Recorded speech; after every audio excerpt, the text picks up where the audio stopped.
we're pouring water into a bathtub that has a giant hole ripped in the bottom. Now you propose something else I consider a paradigm shift, that is converting the emphasis of the economy to what you call human-centered capitalism. It's the second of your big three policies, Medicare for All being the third. We've heard of that.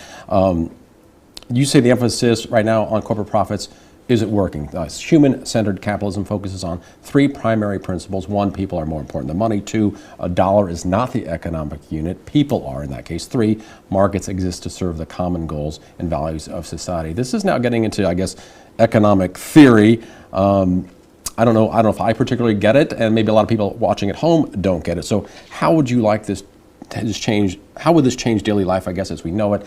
What changes for businesses or jobs or how we pay for things if a dollar is not the economic unit? Well, so the example I use is that my wife is right now at home with our two young boys, one of whom is autistic. And GDP would measure her work at 0, and the market would value her work at 0. Yet we know that her work is among the most valuable work that anyone can do, and that our society should, if anything, be channeling more energy and resources towards that sort of work. So right now we're in another trap, which is that GDP is going up and up even as more Iowans and Americans are getting left behind. And you can see it in the stats. Life expectancy is declining, drug addiction is climbing, suicides are at record highs. Our labor force participation rate is at a multi-decade low. It's the same levels as El Salvador and the Dominican Republic. If you look at those measurements, you can see we're not doing very well. But then if you look at headline GDP, you're like, oh, things are going great. So we have the wrong measuring sticks right now, and what human-centered capitalism is about is trying to make the measuring sticks the things that actually matter to us, like how healthy we are, how our kids are doing. And then if someone does work that helps make their community stronger, that actually counts as economic progress. And people still are going to check their bank account as well, right? Oh yeah, there'll still be bank accounts. And the bank account will have another $1,000 a month in it after I'm president. What structurally, though, has to change for government to make that happen? Is it legislation? Is it incentives? How do you get that shift to take place to really make it effective? And this is the great thing, and I speak to CEOs around the country. I mean, I've been a CEO myself, and I'm a serial entrepreneur. And look, like, we need to change the measuring stick so that people can actually invest resources in things that are going to make people and communities stronger. Right now, if you're a CEO, you can talk about it, but at the end of the day, you have to just serve the bottom line. And so if we create a new bottom line, and the great thing is you don't need some super majority or anything to make this happen. Like, as president, I will simply go to the appropriate agency and say, hey guys, guess what? We made up GDP almost 100 years ago. It's time for an upgrade. But do you have to incentivize businesses to do those things that you're talking about, investing in their own people? Well, what you could do very easily, the most simple way to do it is just provide tax credits and benefits for companies that invest in their own people or invest in their communities or do something that strengthens the environment. Whatever it is you're trying to reward. If you have an income tax that you want to phase out, that doesn't work either then, right? You have to balance your policies. If you want to go value-added tax that's going to replace the income tax, then I guess the tax credits don't work either, right? Well, the value-added tax and income tax, I mean, they would both be in existence for some period of time. And again, what you'd be looking to do is you're trying to get rid of individual income taxes because you're trying to not discourage work in any form, but it could be that corporate income tax is with us for quite some time.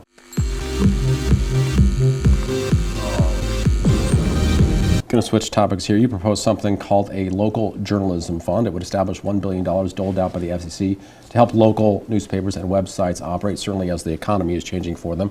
The First Amendment, certainly based on an independent media. I'm a big fan of the First Amendment, clearly. Doesn't this, though, open the door to having a state-run media and possibly take the country down a dangerous road if there's a slippery slope by funding journalism? Well, the slippery slope and the dangerous road we're on right now is that it's very hard to have a functioning democracy when there's no local journalism. And local journalism has been dependent for decades on classified ads that are now disappearing because of the internet. And subscriptions. And subscriptions, but we know that's not enough. And so thousands, I was just talking to someone from the Des Moines Register, and it looks like they might get acquired by a hedge fund that's then going to start firing people right and left. So we have to be honest about what's happening in journalism, where the market will not support many forms of it, and there is a need to transition to new models that are a combination of public and private. Public libraries can play a big role in this because right now they have community bulletin boards that people turn to see what's going on in their community.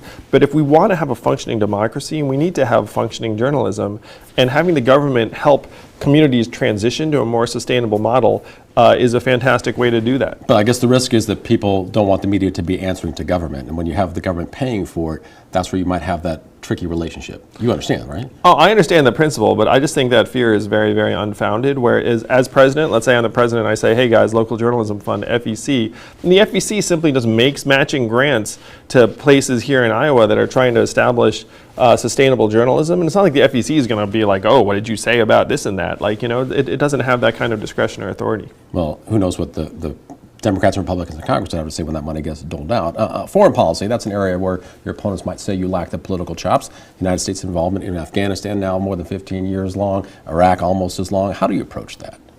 Well, I believe the same thing that many Americans do, which is that we've gotten ourselves into trouble by making poor decisions because we've deluded ourselves into thinking that we're capable of doing things that we probably were not capable of doing. And we've wasted hundreds of billions of dollars, and unfortunately, American lives, young men and women, in conflicts that might not have achieved their goals and might not have been necessary. So my principles around foreign policy are around restraint and judgment, where we have to go in very judiciously and have a very clear set of goals that we think we can accomplish in a reasonable time frame. But we're already there now, we're committed, so what do you think the goals should be for those areas particularly? Well, again, you have to try and have a defined goal and say, okay, look, we're here, what can we get done in a reasonable time frame, what will that cost us, and then make a decision and then follow through.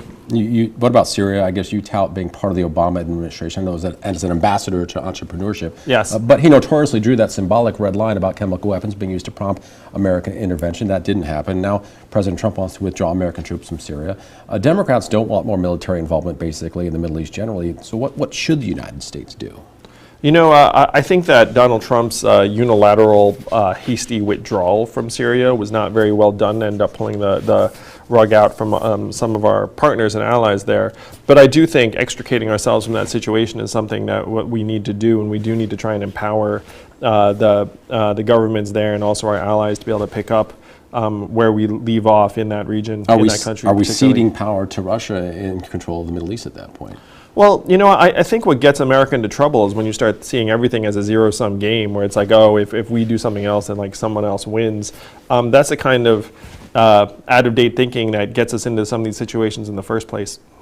But we know that Russia's interests aren't the same as our own, right? Don't we have to protect American interests to some extent over there? Well, to me, the most straightforward thing we need to do where Russia's concerned is to give them a very clear message that if they have bots that misinform the American people and end up corrupting our democracy, that we're going to take that as an act of hostility and aggression and act accordingly. Like, that's actually a key issue that Americans can get behind and see very clearly in our relationship with Russia. Syria, we need to accomplish what we can accomplish, but we've been there for years. We've invested a lot. And pretending that we can do more with additional investment may or may not be the right way to go. One other foreign policy question, I guess. What ideas do you have to solve the Israeli-Palestinian conflict that every administration says they're going to do something and all seem to fail?